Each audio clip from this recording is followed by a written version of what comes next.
Hi friends, welcome back to our channel. ఇంకొక మంచి వీడియోతో మేము ముందుకు వచ్చేసాను. ఈరోజు వీడియోలో ఫుల్ డే మీల్ ఐడియాస్ని అయితే చూపిస్తున్నాను. మార్నింగ్ నుంచి డిన్నర్ వరకును అండ్ వితౌట్ ఆనియన్స్తో అయితే చూపిస్తున్నాను.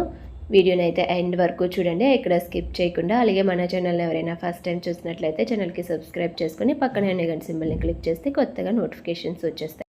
ఇప్పుడైతే బ్రేక్ఫాస్ట్లోకి వెళ్ళిపోదాము. ఎర్లీ మార్నింగ్ బ్రేక్ఫాస్ట్ కోసం అయితే నేను ఇక్కడ సజ్జలతో దోశను ప్రిపేర్ చేయడం కోసం సజ్జలను అయితే నానబెట్టుకుంటున్నాను. 2 కప్పుల సజ్జల్ని వేసుకుని నానబెట్టేసుకోవాలి. 2 కప్పుల సజ్జలకి 1.5 కప్పు మినప్పప్పును అయితే వేసుకుంటున్నాను. కొంచెం రైస్ వేసుకుంటే బాగుంటుంది. నేనైతే ఇక్కడ రైస్ వేయటం లేదు. రైస్ వేయకపోయినా కూడా మనకి దోశ బాగానే వస్తుంది. కొంచెం రైస్ వేసుకోవాలనుకుంటే వేసుకోవచ్చు. మినప్పప్పుని సజ్జల్ని మనం మినిమం 8 అవర్స్ అయినా పెట్టుకోవాలి. ఈ విధంగా 8 అవర్స్ నానబెట్టిన తర్వాత నేనైతే ఇక్కడ తొక్కుపప్పును నానబెట్టాను కదా, మొత్తం తొక్కంతా తీసేకున్న కొంచెం మినిమంగా ఉండేలాగా చూసుకుంటే మనకి మంచి ప్రోటీన్ అనేది లభిస్తుంది. ఆ పొట్టు ద్వారా ఈ విధంగా 8 అవర్స్ నానిపోయిన తర్వాత రెండింటిని ఒక మిక్సీ జార్లో వేసుకుని మిక్సీలో గ్రైండ్ చేసేటప్పుడు కూలింగ్ వాటర్ వేసుకుంటే మనకి దోశ బ్యాటర్ అనేది చాలా బాగుంటుంది. ఈ విధంగా కూలింగ్ వాటర్ వేసుకుని రెండింటిని కలిపి మెత్తగా గ్రైండ్ చేసేసుకోవాలి.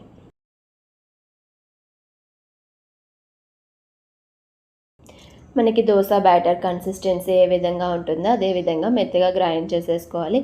ఈ విధంగా గ్రైండ్ చేసుకున్న బ్యాటర్ని ఒక బౌల్లో వేసేసుకొని మనం దీన్ని ఫర్మెంట్ చేసుకుంటే బాగుంటుంది. దోశ బ్యాటర్ ఎప్పుడు ఫర్మెంట్ అయితే మంచిది.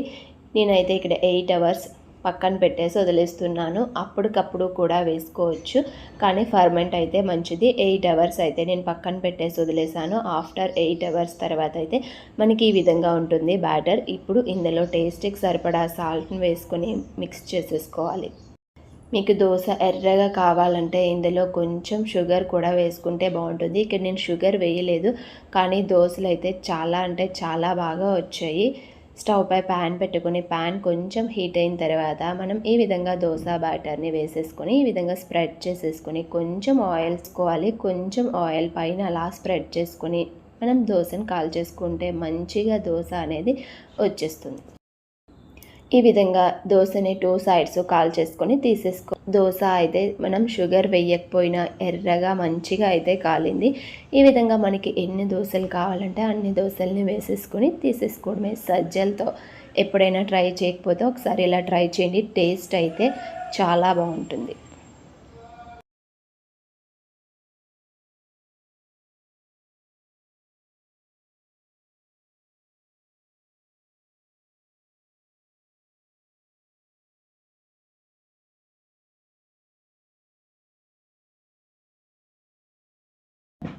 ఇప్పుడు మన లంచ్ రెసిపీ వచ్చేసి లంచ్లోకి అయితే వెళ్ళిపోదాము. లంచ్లోకి వచ్చేసి నేను ఇక్కడ బిస్బిల్లాబాద్ని ప్రిపేర్ చేస్తున్నాను. బిస్బిల్లాబాద్ కోసము 1 గ్లాస్ రైస్ని 1 గ్లాస్ కందిపప్పుని వేసుకోవాలి. కందిపప్పుని వేసుకొని 2 టైమ్స్ బాగా వాష్ చేసేసుకున్న తర్వాత వాటర్ వేసుకుని ఒక హాఫ్ అన్ అవర్ లేదా ఒక పావు గంట అయినా నానబెట్టుకుని పక్కన పెట్టేసుకోవాలి. ఈ బిస్బిల్లాబాద్లోకి మెయిన్ వచ్చేసి మసాలా అండి. మసాలా మనం మంచిగా ప్రిపేర్ చేసుకుంటే బిస్బిల్లాబాద్ టేస్ట్ అయితే చాలా బాగుంటుంది.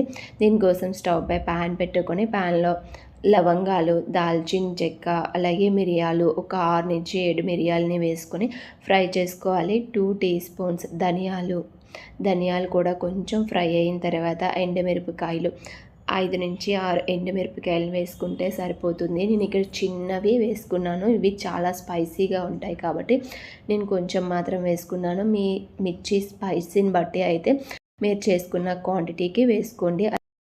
2 టీ స్పూన్స్ శనగపప్పు, 2 టీ స్పూన్స్ మినపప్పు, 1 టీ స్పూన్ జీలకర్ర వేసుకొని బాగా ఫ్రై చేసేసుకోవాలి. ఈ విధంగా ఫ్రై అయిన తర్వాత పక్కకు తీసేసుకున్న తర్వాత సేమ్ అదే ప్యాన్లో ఎండు కొబ్బరిని వేసుకొని ఒక్కసారి ఇలా ఫ్రై చేసేసుకొని దాన్ని కూడా ఇందులో వేసేసుకొని కంప్లీట్గా చల్లారిపోయిన తర్వాత మిక్సీ చేసేసుకోవడమే. ఎండు కొబ్బరి కంపల్సరీగా వేయండి. ఎండు కొబ్బరి వేయడం వల్ల మంచి టేస్ట్ అయితే వస్తుంది ఈ మసాలాకి. ఈ విధంగా మెత్తగా పౌడర్ లాగా చేసేసుకొని పక్కన పెట్టేసుకుందాం. ఇప్పుడైతే బిస్బిల్లాబాద్ని రెడీ చేసేసుకుందాం. నేను ఇక్కడ బిస్బిల్లాబాద్ ప్రిపేర్ చేయడం కోసం అయితే వెజిటేబుల్స్ని తీసుకున్నాను. ఇందులో మనం ఎంత ఎక్కువ వెజిటేబుల్స్ వేసుకుంటే అంత బాగుంటుంది టేస్ట్. నేనైతే కొన్ని వెజిటేబుల్స్ని మాత్రమే తీసుకున్నాను.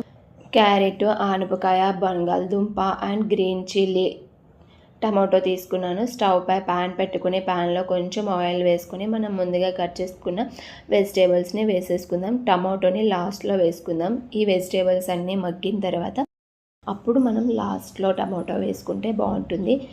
ఈ వెజిటేబుల్స్ అయితే మనకి మగ్గిపోయాయి. ఇప్పుడు టమాటోని కూడా యాడ్ చేసుకుని ఒక్కసారి మిక్స్ చేసుకోవాలి. మిక్స్ చేసుకొని మూత పెట్టుకుని ఒక 1 మినిట్ పాటు మీడియం ఫ్లేమ్లో పెట్టుకుని కుక్ చేసుకుంటే మనకి వెజిటేబుల్స్ అనేవి కుక్ అయిపోతాయి, హాఫ్ కుక్ అవుతాయి. ఈలోగా మనం ముందుగా పెట్టుకున్న రైస్ని వాష్ చేసేసుకొని పక్కన పెట్టేసుకుందాము. ఈ విధంగా వాటర్ అంతా తీసేసి ఈలోగా వెజిటేబుల్స్ ఫ్రై అయిపోతాయి. ఇప్పుడు ఇందులో మనం కడిగి పెట్టుకున్న పప్పుని, రైస్ని వేసేసుకొని ఒక కొద్దిసేపు మనం మూత పెట్టుకుని ఉంచుకుందాము. మూత పెట్టుకుని ఒక 1 మినిట్ పాటు కుక్ చేసుకున్నామంటే రైస్ బాగుంటుంది, వెంటనే వాటర్ వేసేయకుండా. అలాగే మనం ఏ గ్లాస్తో అయితే రైస్ని, పప్పుని వేసామో ఆ గ్లాస్కి డబల్ క్వాంటిటీలో వేసుకోవాలి వాటర్ని. నేనైతే ఒకేసారి మెజర్ చేసేసుకుని వాటర్ అంతా ఒకేసారి వేసేసుకున్నాను. ఇప్పుడు ఇందులో టేస్ట్కి సరిపడా సాల్టు, రెడ్ చిల్లీ పౌడర్ వేసుకోవాలి. ఇప్పుడు ఇందులో మనం ముందుగా ప్రిపేర్ చేసుకున్నాం కదా మసాలా పొడిని అయితే వేసుకోవాలి. 2 టీ స్పూన్స్ వేసుకోవాలి. నేను ఇక్కడ 2 టీ స్పూన్స్ వేసాను. నేను చేస్తున్న క్వాంటిటీకి కరెక్ట్గా సరిపోయింది. మీరు చేస్తున్న క్వాంటిటీని బట్టి అయితే మసాలా పొడిని వేసుకోండి. వేసుకుని మూత పెట్టుకొని 3 విజిల్స్ వచ్చే వరకు మనం కుక్ చేసామంటే కరెక్ట్గా బిస్మిల్లాబాద్ అనేది మనకి రెడీ అయిపోతుంది. వాటర్ ఈ విధంగా ఉండేలాగా ఉంటేనే మనకి కొంచెం జారుగా బాగుంటుంది తినడానికి. ఒక్కసారి గరిటెతో మెదుపుకుంటే కొంచెం మెత్తగా సాఫ్ట్గా ఉంటుంది.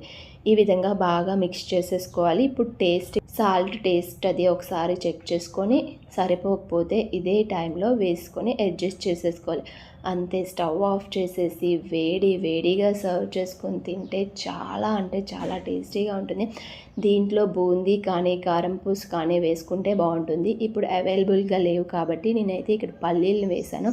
ఫ్రై చేసుకుని పల్లీలతో కూడా చాలా బాగుంటుంది. తప్పకుండా ట్రై చేయండి. ఇదండి ఈరోజు లంచ్ అయితే.